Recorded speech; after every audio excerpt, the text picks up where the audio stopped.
আমি একদিন স্বপ্ন দেখতাম যে একদিন আমারও এরকম হলে সিনেমা দেখা হবে, আমাকেও মানুষে দেখবে, হয়তো সাকিব ভাইয়ার সাথে, হয়তো অন্য কোনো আর্টিস্টের সাথে, এমনকি শাবনূর ম্যাডামের সাথে আমার খুব ছবি করার ইচ্ছা। আমি সবসময় আমার মা বাবাকে বলতাম যে আমি তোমাদের দেখিয়ে দেবো সিনেমা জগৎটা কতটা ভালো, মানুষে ভালো হলে ভালো হবে, খারাপ হলে খারাপ হবে, তোমরা যে খালি বলো খারাপ খারাপ, আমি দেখিয়ে দেবো আমি কাজ করে। আমি বলতেছি তুমি বিক্রি করতে পারতো না কেন? বলতেছি তোমাকে চাচ্ছে, যারা কিনবে তোমাকে চাচ্ছে, এবং কি তুমি তাদের সাথে একটু টাইম স্পেন্ড করো, তাহলে আমি কাজটা বিক্রি করতে পারি। কিছুদিন পর পরে একটা গানের শ্যুট দেখাতো যে এভাবে আপনাকে সাজাবো, এভাবে গানগুলো করব, সাদেক যাব, এভাবে আমরা শুটিং করবো, এই ড্রেসটা পরাবো। তখন উনি কি করতো, আমাকে ঘোরের মধ্যে রাখতো। আমার ৫-৬ মনে হয় ওখানে শ্যুট ছিল। উনি বলে যে তোমার শ্যুট তুমি নিয়ে যাও, আমি টাকা দিতে পারবো না। Jamuna AC, the goodness of purified air. আমার বাসায় এনেছি যমুনা ইসি, আপনি কিনছেন তো?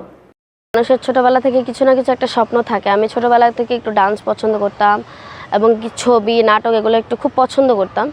সো তখন শাবনূর ম্যাডামকে দেখতাম, শাবানা ম্যাডামকে দেখতাম, সাকিব ভাইয়াকে দেখতাম। সো ওনাদের দেখে দেখে আস্তে নিজের ভিতরে ওই ইচ্ছাটা ডাকতো যে আমি একদিন টিভির সামনে আসবো। আমার ভালো লাগতো অভিনয়, বা আমার ফিল্ম জগতেই ভালো লাগতো, স্বপ্নের মতো লাগতো যে ওখানে যদি আমি যেতে পারতাম, ওই পর্যন্ত যদি যেতে পারতাম। সেই স্বপ্ন নিয়ে ঢাকায় আসছিলাম।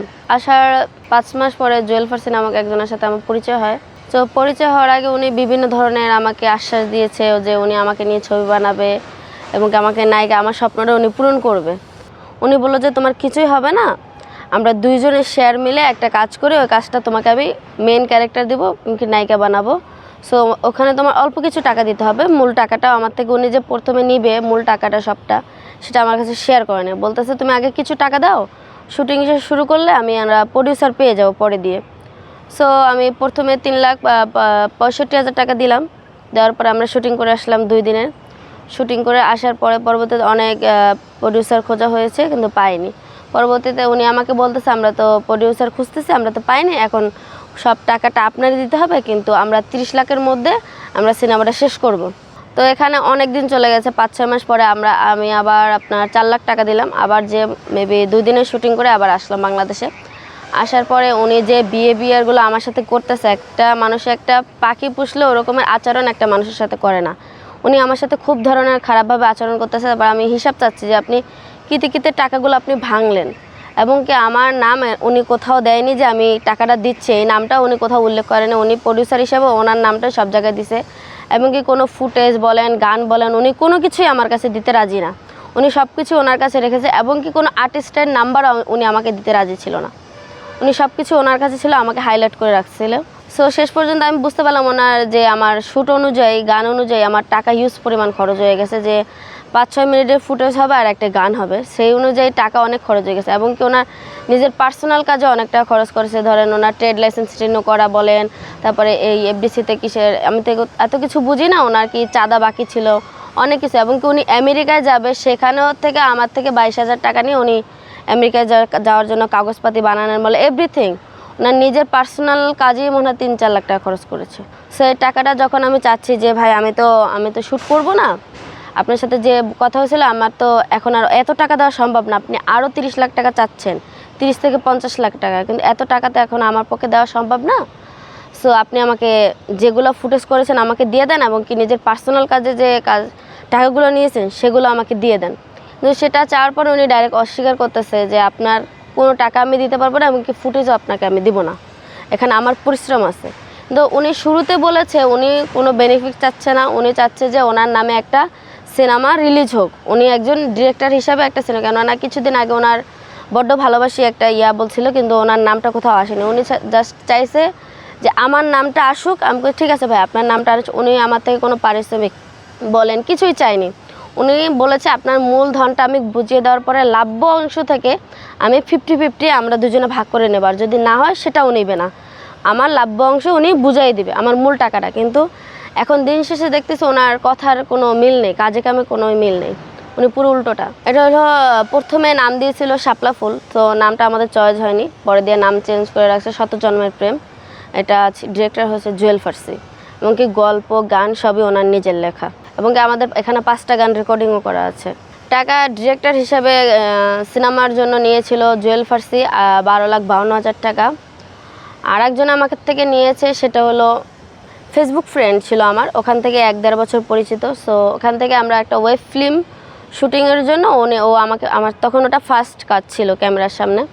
সো বলতেছে তুমি 1 লাখ টাকা দাও, আমরা 4-5 জনে মিলা কিছু কিছু টাকা দিয়ে একটা ওয়েব ফিল্ম বানাই। সো আমার থেকে 1 লাখ টাকা নিল, আরও কয়েকজনের থেকে টাকা নিয়েছে। উনি ছিল আরাফাত হোসেন, এই যে রঙ্গনা মুভি যে এখন বর্তমানে ডিরেক্টর হিসেবে কাজ করতেছেন আরাফাত। সো ওটার নাম ছিল বিয়োগ। উনি বিয়োগের জন্য আমার থেকে 1 লাখ টাকা নিয়েছে।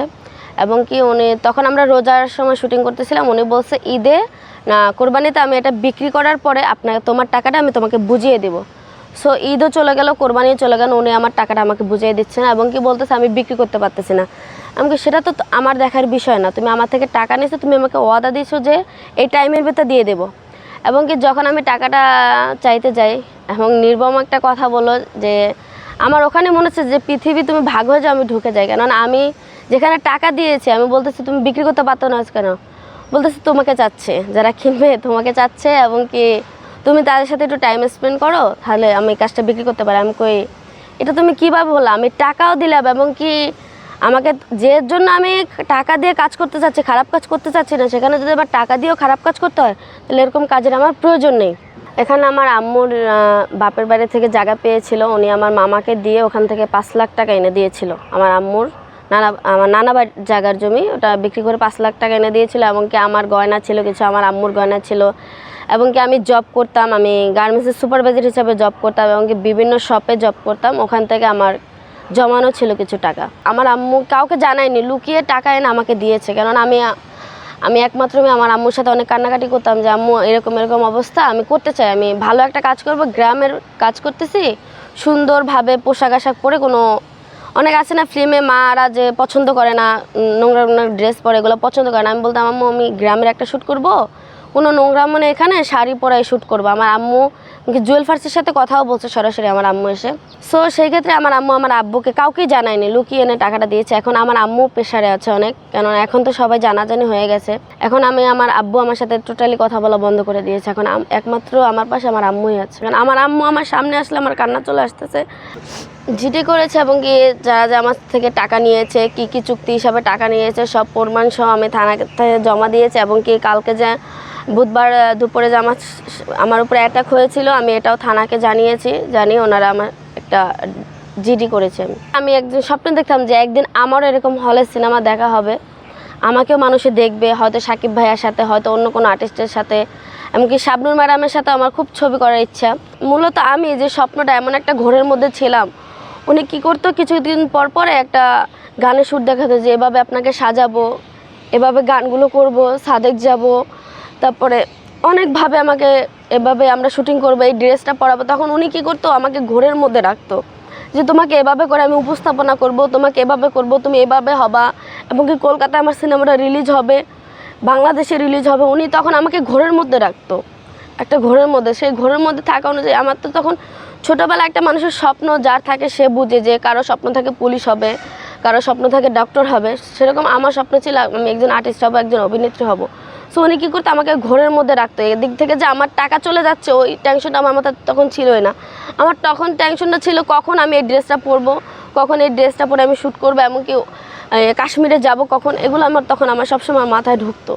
যেদিন রঙ্গনা মুভির সংবাদ সম্মেলন ছিল সেখানে আমি গিয়েছিলাম এবং একটা ছবি তোলার জন্য আমি 3-4 ঘন্টা দাঁড়িয়েছিলাম ম্যাডামের জন্য।